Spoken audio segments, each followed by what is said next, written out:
오늘은 여호와를 온전히 믿는 자가 됩시다라는 제목으로 하나님 말씀 받겠습니다. 우리 좌우 옆 사람과 인사 나누겠습니다. 잘 오셨습니다. 잘 오셨습니다. 예, 잘 오셨습니다. 우리 한 번 더 고백할까요? 주님의 이름으로 사랑합니다. 주님의 이름으로 사랑합니다. 사랑합니다. 예. 사랑하는 여러분, 제가 요즘에는 드라마를 보지 못하지만 예전에 재미있게 보았던 이태원 클라스라는 드라마가 있습니다. 아시는 분이 계신지 모르겠습니다만 그 드라마를 보면 자신의 소신을 가지고 살아가는 한 청년, 박사유로이라는 청년과 이미 성공해서 있는 그 장가라는 회사의 대표 장대희라는 사람이 나옵니다. 그 드라마의 마지막을 보면 소신을 끝까지 지키며 정정당당하게 살았던 그 박서로이라는 청년은 결국 성공을 하게 되고, 회사를 위해서 자식까지 버리고 또 무슨 수를 써서라도 유익만을 남기려고 했던 악한 장대희라는 사람은 병에 걸리고 결국 망하게 되는 이야기가 나옵니다. 저는 이 드라마를 보면서 웃기도 하고 울기도 하면서 많은 것을 배우게 되었습니다. 성경의 악인과 의인의 모습을 보았기 때문입니다. 끝까지 자신의 소신을 지키며 나아갔던 박세로이, 저는 여기서 이 박세로이라는 청년을 보면서 주님만을 신뢰하고 믿음으로 나아가는 의인을 묵상하게 됐습니다. 그래서 그 의인은 결국 승리한다는 것을 깨닫는 은혜를 또한 그렇게 경험하게 되었습니다. 오늘 본문에 보니까 이와 비슷한 내용이 나옵니다. 시편 기자인 다윗은 악인과 의인의 모습을 대조하면서 우리 성도가 어떻게 살아가야 할지를 권면하고 있습니다. 악인들의 모습을 불평하지 말고 부러워하지 말라고 말합니다. 왜냐하면 악인들이 성공하는 것 같으나 그 성공은 오래가지 못하고 결국에는 망하게 되기 때문입니다. 그래서 시편 기자는 악인들의 모습과 의인, 즉 여호와를 온전히 믿는 자가 어떤 사람인지를 말하고 있습니다. 먼저 다윗은 악을 행하는 자들 때문에 불평하지 말라고, 또한 시기하지 말라고 말합니다. 1절 말씀 보시겠습니다. 제가 읽겠습니다. 악을 행하는 자들 때문에 불평하지 말며 불의를 행하는 자들을 시기하지 말지어다. 왜 그렇습니까? 악인들이 당하는 일 때문입니다. 그럼 악인들의 모습은 어떻습니까? 악인들이 어떤 일을 당할까요? 2절 말씀 보시겠습니다. 그들은 풀과 같이 속히 배임을 당할 것이며 푸른 채소같이 쇠잔할 것이미로다. 풀과 같이 속히 배임을 당할 것이라고 합니다. 그리고 쇠잔해질 것이라고 말합니다. 그리고 악인들은 9절에 보니까 이렇게 말씀합니다. 진실로 악을 행하는 자들은 끊어질 것이나 여호와를 소망하는 자들은 땅을 차지하리로다. 10절도 보겠습니다. 잠시 후에는 악인이 없어지리니 내가 그곳을 자세히 살필지라도 없으리로다. 아멘. 끊어짐을 당할 것이고 아예 없어질 것이라고 말하고 있습니다. 악인이 없어진다고 말합니다. 그렇습니다. 악인들의 성공이 계속해서 잘 될 것 같고 승승장구하는 것처럼 보이고 영원할 것 같지만 그 성공은 잠시뿐입니다. 나중에는 결국에 망하게 되기 때문입니다. 사랑하는 여러분, 이것은 진리입니다. 이 진리는 우리가 신앙생활과 세상을 살아가면서 꼭 기억해야 할 진리입니다. 반면 때로는 우리가 사는 것이 너무 힘들다 보니까 그런 악인들의 모습에 부러워하기도 하고 나도 좀 성공해 봤으면 하는 마음이 들기도 하지요. 그리고 어떤 사람들은 그 길을 따라가려고 합니다. 특히 믿음이 없는 젊은이들은 그 악인들을 영웅시 여기면서 나도 어떻게 하면 저들처럼 쉽게 성공을 하지? 하면서 작은 소망을 담아 한 방을 원하기도 합니다. 그래서 로또 같은 것을 사기도 하지요. 이것은 하나님을 믿지 않고 참 진리를 모르기 때문에 하는 행동입니다. 그러나 여러분, 악인이 결국 망하게 된다는 것을 믿으시기 바랍니다.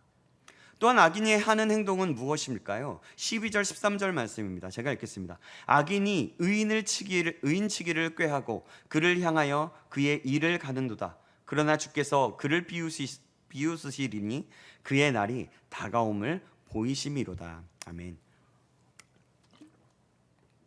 의인치기를 꾀하고 그를 향해 이를 갈지만 주께서는 그를 비웃으신다라고 말합니다. 주님께서 그들을 업신 여기신다는 것입니다. 또한 14절 15절 말씀 보시겠습니다. 악인이 칼을 빼고 활을 당겨 가난하고 궁핍한 자를 엎드러뜨리며 행위가 정직한 자를 죽이고자 하나 그들의 칼은 오히려 그들의 양심을 찌르고 그의 활은 부서지리로다. 아멘. 또 17절 말씀 보시겠습니다. 악인의 팔은 부러지나 의인은 여호와께서 붙드시는도다. 20절 말씀도 보겠습니다. 악인들은 멸망하고 여호와의 원수들은 어린 양의 기름같이 타서 연기가 되어 없어지리로다. 아멘. 시편 기자 다윗은 악인들의 모습과 그들의 결국은 어떻게 되는지 자세히 말씀하고 있습니다. 참으로 악인들은 악한 행동을 하고 그것이 결국 올무가 되어서 그들의 칼이 오히려 그들의 양심을 찌르고 활과 팔은 부러지고 멸망당한다라고 합니다. 그렇습니다. 아까도 말씀드렸지만 악인들은 결국 멸망을 당하고 맙니다. 악인들이 어떻게 되는지는 연기가 되어 없어지게 된다고까지 표현을 하고 있습니다. 그렇습니다. 악인들은 연기처럼 피었다가 금세 사라지고 마는 없어지게 되는 그런 존재가 될 것입니다. 이 악인들의 모습을 우리는 많이 말씀을 통해서 들어왔고 잘 알고 있습니다. 그러나 이 악인들의 모습을 보면서 우리는 돌아봐야 할 것이 있습니다. 나도 악인처럼 살고 있지는 않는지, 나를 해하거나 나에게 피해를 준다고 해서 원수처럼 혹시라도 생각하고 그들 뒤에서 복수의 칼날을 갈고 있지는 않는지 말입니다. 여러분, 내가 악한 일을 안 한다고 해서 악인이 아니라고 착각하지 마시기 바랍니다. 하나님의 뜻을 알고도 그 뜻을 행하지 않는다면 그것 또한 하나님은 악하게 보실 수 있습니다. 그러기에 우리는 의인의 길이 무엇인지 알고 의인의 길을 따라가야 하는 것입니다. 하나님을 온전히 믿음으로 하나님의 뜻을 알아가고 그 뜻대로 행하는 자가 되어야 하는 것입니다. 사랑하는 여러분, 자, 그럼 의인은 어떤 사람입니까? 의인은 여호와를 온전히 믿는 자입니다. 여호와를 온전히 믿는 자는 어떤 사람입니까? 세 가지만 알아보도록 하겠습니다. 여호와를 온전히 믿는 자들은 먼저 첫 번째로 여호와를 의뢰하고 선을 행하는 자입니다. 오늘 보면 3절 말씀을 함께 보시겠습니다. 우리 성경책 보고 함께 같이 읽어볼까요? 3절 말씀 같이 읽어보겠습니다. 시작. 여호와를 의뢰하고 선을 행하라. 땅에 머무는 동안 그의 성실을 먹을거리로 삼을지어다. 아멘. 여기서 의뢰했다는 말은 의지했다는 말인데요, 여호수아는 나와 내 집은 오직 여호와를 섬기겠노라 라고 고백했습니다. 하나님만을 의지하겠다는 믿음의 고백이 우리의 모두의 고백이 되길 간절히 소망합니다. 기적을 경험하지 못하는 신앙생활을 하는 사람들에게는 공통점이 있습니다. 하나님이 이렇게 해주시면 좋고 하나님이 해주지 않으시면 내가 다른 길로 생각하겠다, 내가 이렇게 행하겠다라고 하는 것입니다. 자신의 생각이 있는 것입니다. 이들에게 하나님은 절대 역사하지 않고 결국 자기가 생각한 대로 하게 됩니다. 그러나 기적을 경험한 사람들을 보면 하나님이 일해주시지 않으면 절대 안 됩니다 라고 하나님만이 내 인생의 유일한 길임을 고백합니다. 결국 그 믿음대로 되는 것입니다. 기적은 남의 믿음으로 만들어지는 것이 아니라 내 믿음으로 만들어지는 것입니다. 예전에 작은 교회 때부터 개척했던 목사님의 일화입니다.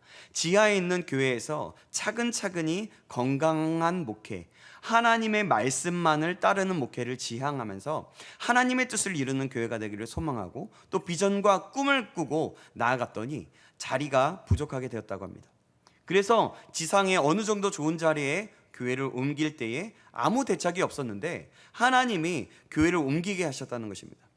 교육관이 좁은데 이젠 예배할 곳이 적어지고 있는데 라고 하면서 한 분이 묻길, 목사님 어떤 대책이 있습니까? 라고 물었는데 아니요, 없습니다 라고 했다고 합니다. 그런데 그 목사님께서 하셨던 말씀이 또 있습니다. 예전이나 지금이나 나에게는 이런 믿음이 있습니다. 자리가 좁으면 하나님이 급하시겠지요.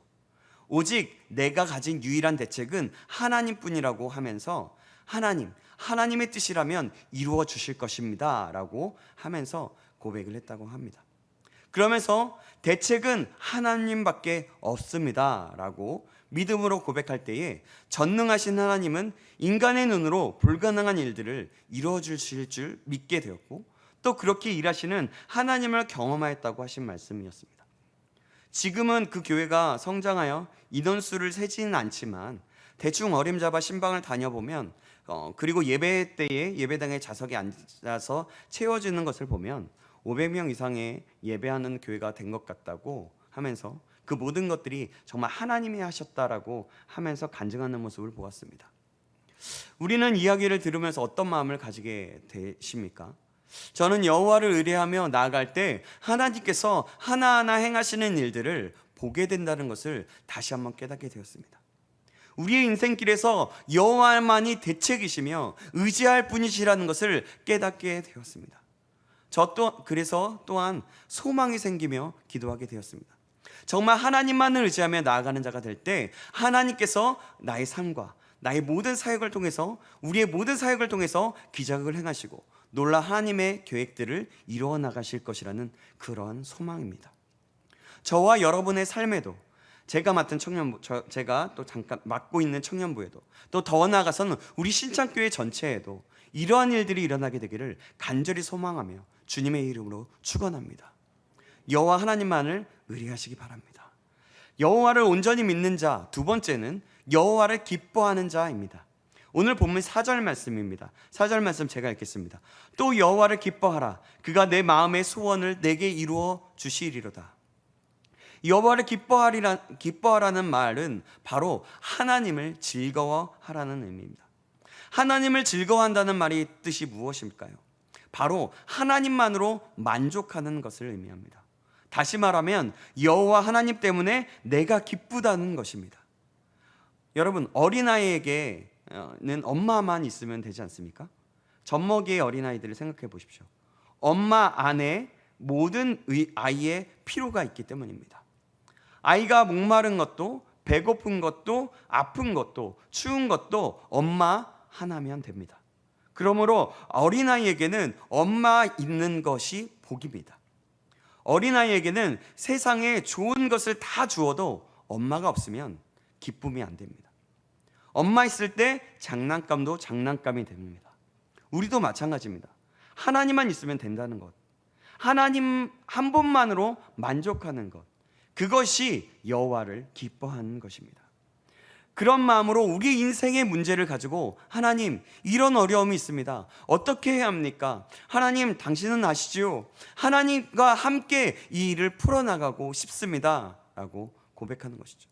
이것이 하나님을 기뻐하는 것이고 바로 즐거워하는 것입니다. 그러할 때에 우리의 모든 것을 하시고 우리의 영혼의 소원을 이루어 주시는 것입니다. 저와 여러분 모두가 이것을 기억하시기를 간절히 소망합니다. 그리고 주님의 이름으로 축원합니다. 아멘. 그럼 여호와 하나님을 온전히 믿는 자, 세 번째로는 여호와께 온전히 맡기고 여호와 앞에 잠잠히 기다리는 자입니다. 되게 비슷하죠? 네, 그러나 또 보겠습니다. 5절에서 7절 말씀입니다. 제가 읽겠습니다. 내 길을 여호와께 맡기라. 그를 의지하면 그가 이루시고 내 의를 빛같이 나타내시며 내 공의를 정오의 빛같이 하시리로다. 여호와 앞에 잠잠하고 참고 기다리라. 자기 길이 형통하며 악한 꾀를 이루는 자 때문에 불평하지 말지어다. 믿음이 좋은 한 청년이 결핵에 걸려서 상태가 자꾸 악화되게 되었습니다. 의사는 공기 좋은 곳에 가서 편안한 마음으로 삶을 정리하라는 일종의 사형 선고가 내려졌습니다. 청년은 시골로 내려가서 원두막에서 주로 시간을 보내며 안정을 취하고 있었습니다. 그러던 중에 자고 나면 쑥쑥 자라나는 수박줄기가 눈길이 갔습니다. 그래서 하룻밤에 몇 센치나 자라는지 재보기로 하고 수박줄기 끝부분에 표시를 해두었습니다. 다음날 아침에 일어나서 밤새 자란 수박줄기의 길이를 재보니 무려 40cm나 되었다고 합니다. 그때 청년의 마음에 스쳐가는 생각이 있었습니다. 이 수박줄기를 하룻밤에 40cm나 키우시는 부지런한 하나님이 수박보다 훨씬 귀한 나를 죽게 내버려 두실 리가 없겠다는 생각이었습니다.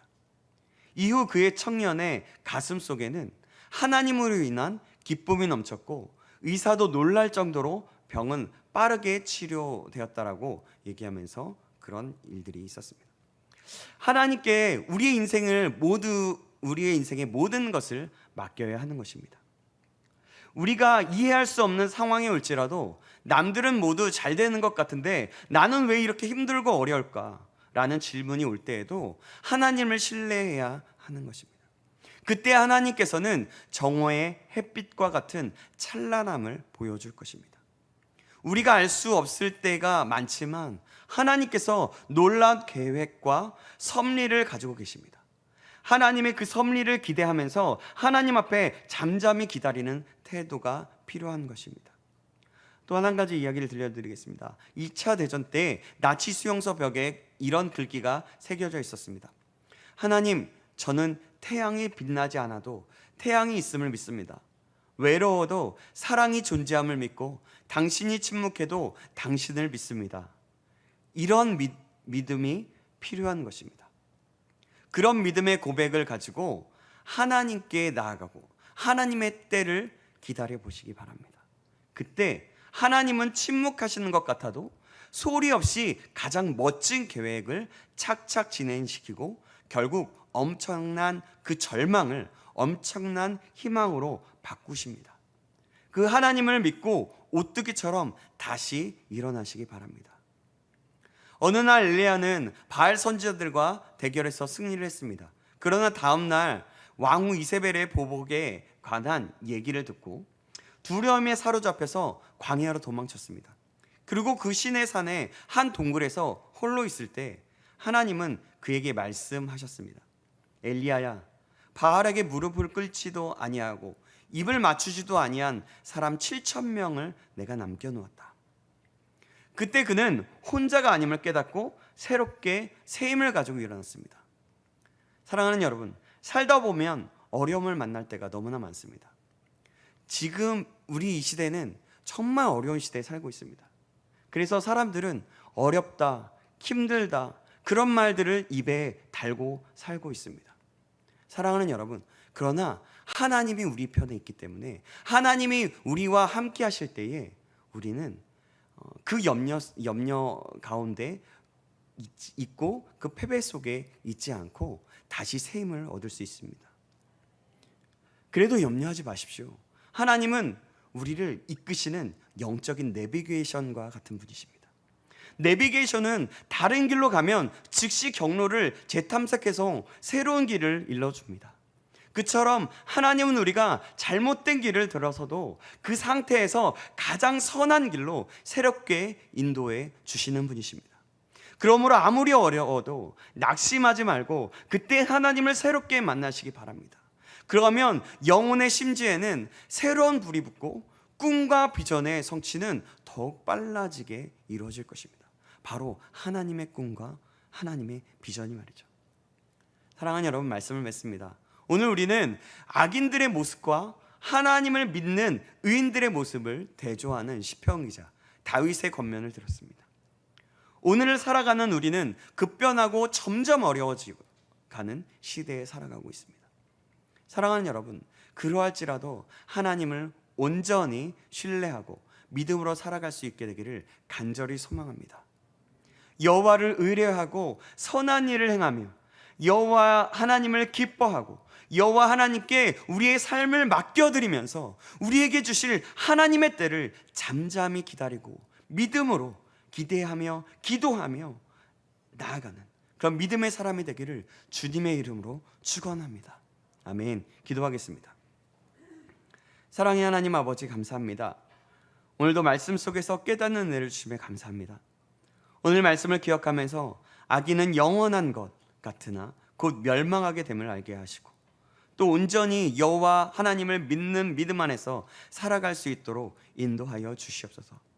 여호와를 의뢰하고 여호와를 기뻐하며 여호와께 우리의 삶을 온전히 맡겨드리고 잠잠히 기다리며 인내하는 사람, 하나님의 사람이 될 수 있도록 인도하여 주시옵소서.